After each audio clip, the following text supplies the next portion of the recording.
राजपूत समाज की नाराजगी से डरी बीजेपी। मोदी ने राजनाथ और योगी की लगाई ड्यूटी। शाह ने गुजरात में संभाली कमान। केंद्रीय रक्षा मंत्री राजनाथ सिंह और यूपी के सीएम योगी आदित्यनाथ ने पश्चिमी यूपी में अपनी पूरी ताकत झोंक दी है। चिंता है कि उनकी जाति का वोट बिखर न जाए, क्योंकि ठाकुर बीजेपी से नाराज हैं। ठाकुर राजपूत समुदाय की महापंचायतें हो रही हैं, जिसमें बीजेपी के बहिष्कार की अपील की जा रही है, जिसका डर बीजेपी हाईकमान को दिखाई दे रहा है। आज हम बात करेंगे कि आखिर क्यों राजपूत समाज बीजेपी से हो गया नाराज। नमस्कार, मैं आराधना। तो शुरू करते हैं हमारी आज की स्पेशल रिपोर्ट। बीजेपी दावा कर रही है कि उसने यूपी में सबसे ज्यादा टिकट राजपूत समाज को दिए हैं। एनडीए ने अभी तक यूपी में 76 उम्मीदवार घोषित किए हैं, जिसमें से 10 टिकट राजपूत समाज से आने वाले लोगों को दिए हैं, जिनमें लखनऊ से राजनाथ सिंह, मुरादाबाद से कुंवर सर्वेश सिंह, बलिया से नीरज शेखर, मैनपुरी से जयवीर सिंह, डुमरियागंज से जगदम्बिका पाल, जौनपुर से कृपा शंकर सिंह, गोंडा से कीर्तिवर्धन सिंह, फैजाबाद से लल्लू सिंह, हमीरपुर से पुष्पेंद्र सिंह चंदेल और अकबरपुर से देवेंद्र सिंह भोले को टिकट दिया गया है। सभी 10 उम्मीदवार बीजेपी की टिकट पर चुनाव लड़ रहे हैं। अभी 4 सीटों पर उम्मीदवारों का ऐलान और बाकी रह गया है, और यही राजपूत समाज की नाराजगी का कारण है। पश्चिमी यूपी की 26 सीटों पर बीजेपी उम्मीदवार उतार चुकी है, जबकि यहां सिर्फ एक सीट पर ही राजपूत समाज के व्यक्ति को टिकट दिया गया है, जिस कारण से पश्चिमी यूपी में राजपूतों में सबसे ज्यादा गुस्सा देखने को मिल रहा है। उनका कहना है कि बीजेपी ने तो हमें अपना गुलाम समझ लिया है, जो मानते हैं कि राजपूत कहीं नहीं जाएगा, इसलिए हमारा हिस्सा घटाया जा रहा है। दरअसल एक तरह से देखा जाए तो राजपूत समाज का यह दावा काफी हद तक सही भी है। 2014 के लोकसभा चुनाव में बीजेपी ने 21 टिकट ठाकुरों को दिए, जिसमें से 17 उम्मीदवार चुनाव जीतने में कामयाब रहे। 2019 के लोकसभा चुनाव में बीजेपी ने 16 ठाकुरों को टिकट दिया, जिसमें से 14 जीत गए, यानी जितने उम्मीदवार 2014 में जीते थे, 2019 में उतनों को भी टिकट नहीं दिया गया। और अब 2024 में भी यही कहानी दोहराई जा रही है। सिर्फ 10 टिकट दिए गए हैं, जिससे राजपूतों का गुस्सा दिखाई दे रहा है। और इस गुस्से को हाल ही में हुई कुछ घटनाओं ने और बढ़ा दिया है, जिसमें पहली गुजरात की राजकोट सीट से चुनाव लड़ रहे केंद्रीय मंत्री परसोत्तम रुपाला का बयान भी है। वैसे रुपाला अब लगातार अपने बयान पर माफी मांग रहे हैं। पूरी पार्टी डैमेज कंट्रोल में जुटी हुई है, लेकिन गुजरात में राजपूतों ने साफ कर दिया है कि रुपाला का टिकट कटने तक वो शांत नहीं रहेंगे। दूसरी घटना भी रुपाला के बयान से ही जुड़ी हुई है। दरअसल रुपाला के बयान का करनी सेना के राष्ट्रीय अध्यक्ष राज शेखावत ने जबरदस्त विरोध किया था, लेकिन शेखावत को 9 अप्रैल को गांधीनगर एयरपोर्ट पर पहुंचते ही हिरासत में ले लिया गया। रुपाला के बयान और राज शेखावत की गिरफ्तारी के बाद गुजरात में क्षत्रिय समाज विरोध प्रदर्शन कर रहा है। तीसरी घटना जौनपुर के पूर्व सांसद धनंजय सिंह से जुड़ी हुई है। धनंजय ने लोकसभा चुनाव लड़ने का ऐलान किया था, लेकिन उनके ऐलान के कुछ ही दिनों बाद अदालत ने एक मामले में उन्हें 7 साल की सजा सुना दी, जिससे धनंजय के चुनाव लड़ने की संभावना समाप्त हो गई। राजपूत समाज इसके पीछे बीजेपी सरकार को दोषी मान रहा है। खुद धनंजय सिंह भी बीजेपी पर आरोप लगा चुके हैं कि उन्हें चुनाव से हटाने के लिए यह किया गया। वैसे बीजेपी की तरफ से पूरी कोशिश हो रही है कि अपने इस बड़े वोट बैंक को विपक्ष के पाले में जाने से रोका जाए। यूपी में राजपूतों की संख्या करीब 8% है, जो 3 दर्जन सीटों पर निर्णायक स्थिति में है। इसलिए पश्चिमी यूपी में बीजेपी की तरफ से राजनाथ सिंह और योगी आदित्यनाथ की ड्यूटी लगा दी गई है। वो लगातार यहां रैलियां कर रहे हैं। राजनाथ सिंह ने पश्चिम में संभल, बुलंदशहर और सहारनपुर में रैली की।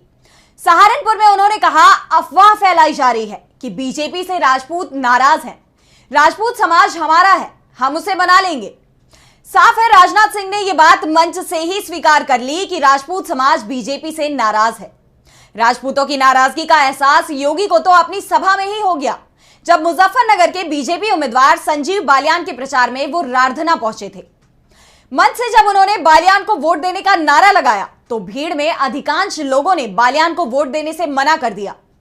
इसके बाद अब योगी की रैलियों की संख्या पश्चिमी यूपी में बढ़ाई जा रही है। दरअसल बीजेपी की चिंता का सबसे बड़ा कारण राजपूतों के विरोध का उग्र होते जाना है। अब वो बीजेपी उम्मीदवारों को सीधे निशाने पर ले रहे हैं। मेरठ में ठाकुर वोटर्स की संख्या करीब 2.5 लाख है। यहां पर 11 अप्रैल को राजपूत ने महापंचायत की और फैसला लिया कि बीजेपी हमें राजनीतिक तौर पर खत्म करना चाहती है, इसलिए इस बार बीजेपी को सबक सिखाया जाएगा। सहारनपुर में जगह जगह पोस्टर्स लगाए गए हैं। जिन पर लिखा है कमल का फूल हमारी भूल। यहां भी करीब 2.5 लाख ठाकुर वोटर हैं। 7 अप्रैल को सहारनपुर नानौता गांव में क्षत्रिय स्वाभिमान महाकुंभ का आयोजन हुआ। इसके संयोजक ठाकुर पूरन सिंह ने कहा, पश्चिम यूपी का 90% ठाकुर बीजेपी को वोट देता है, लेकिन इस बार हम चुप नहीं बैठने वाले। हमारे उम्मीदवारों के बीजेपी ने टिकट काट दिए हैं, हम उन्हें वोट नहीं देंगे। हालात गाजियाबाद में भी बीजेपी के लिए अच्छे नहीं दिख रहे। यहां करीब 3 लाख ठाकुर वोटर हैं, लेकिन पार्टी ने वीके सिंह का टिकट काटकर अतुल गर्ग को उम्मीदवार बना दिया है। नाराज ठाकुरों ने धौलाना में अतुल गर्ग और महानगर अध्यक्ष संजीव शर्मा को हाईवे पर घेर लिया, जमकर नारेबाजी की। यहां भी ठाकुर समाज की महापंचायत में बीजेपी को हराने का संकल्प लिया गया है। मुजफ्फरनगर में तो बीजेपी उम्मीदवार संजीव बालियान के काफिले को ही निशाना बनाया जा चुका है। बालियान ने इसके पीछे अपनी ही पार्टी के ठाकुर नेता संगीत सोम को जिम्मेदार ठहराया। जवाब में संगीत सोम ने कहा था कि बालियान का स्तर मेरे से बात करने का नहीं है। योगी आदित्यनाथ ने दोनों नेताओं के बीच दूरियां कम कराने की कोशिश की थी, लेकिन सफलता नहीं मिल पाई।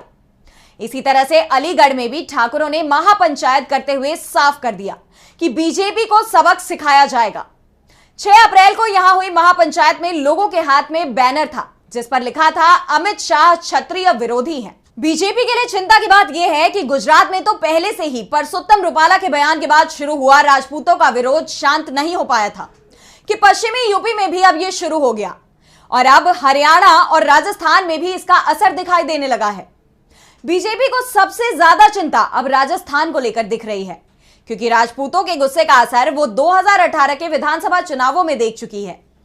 दरअसल 2018 में जब राजस्थान में विधानसभा चुनाव हुए थे, तो उससे ठीक 1 साल पहले राजस्थान पुलिस की चूरू में 5 लाख रुपए के इनामी आनंदपाल सिंह से मुठभेड़ हुई थी, जिसमें आनंदपाल की जान चली गई थी, जिसके खिलाफ राजपूत समाज सड़क पर उतर आया था। यह घटना बीजेपी की सरकार के समय पर हुई थी, इसलिए राजपूत बीजेपी से नाराज हो गया और इसका नुकसान राजस्थान विधानसभा चुनावों में बीजेपी को हुआ, जब पार्टी के हाथ से सत्ता फिसल गई थी।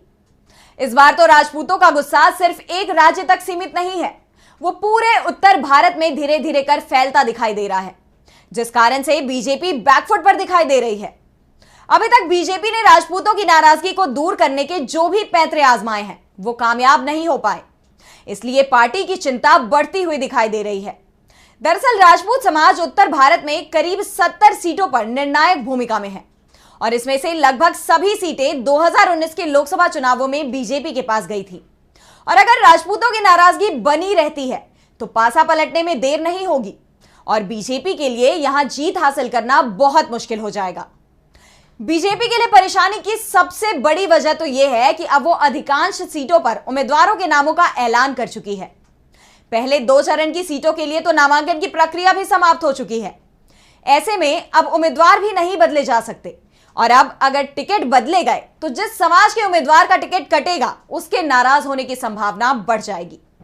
ऐसे में बीजेपी के लिए चिंता इस बात की है कि नुकसान को किस तरह से कम किया जा सके, जिसमें अभी तक उसे सफलता मिलती नहीं दिखाई दे रही। तो आज की हमारी स्पेशल रिपोर्ट में बस इतना ही।